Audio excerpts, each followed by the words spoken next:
سیارگە دڵنیا دەکەمەوە کە پارتی هۆکار نییە، ڕێگر نییە، مسڕە، مجددە و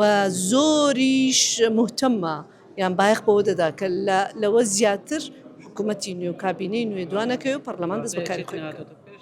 ئەو پرسیارە بە تاکید دیارە خلافە بووە، ناکۆچی هەبووە، ڕەنگە ئەو پاکێجانەی کە خراینە بەردەمی هەردوولا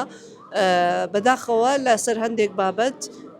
برادرانی یەکێتی داواکاری دیکەیان هەبووە، لەوەدا ناکۆک بووینە بۆیە پرۆسەکە سەری ئیجازە یەک پرسیاری دیکە پارتی داوای پۆستی سەر و کۆمار دەکات، پێی خۆشە پۆست سەر و کۆمار وەرگرێت جارە پارتی پێی وایە ئەم پۆستە پۆستی کوردە،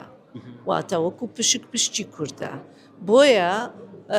مەرج نییە هەمیشە بۆ یەکێتی بێ بۆ پارتی بێ بۆ ڕەنگە پێویست بکە لە ئایندا خەڵکی دیکەش ئەو تمۆحەی هەبی کورد وەکو پێکاتەی کوردی لە کوردستان بێ داخلی چێپڕچێکە ببی، بەڵام ئەگەر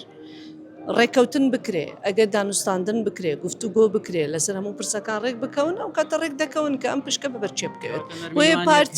پارتی بە حەقی خۆی دەزانی بۆ هەموو ئەو پشکانەی کە بەری دەکەوێت بەپێ ئێستاقاقی کورسی دەنگەکانی لەسەر هەموو ئەو پۆستانە داواکاری هەبێ و کاندیدیشی هەبێ. ئەمە مافێکی ڕەوایەوە کفریش نییە و تاوانیش نییە، بەڵام بێگومان گفتوگۆکان ئەم بابەتانەیەک لا دەکەنەوە.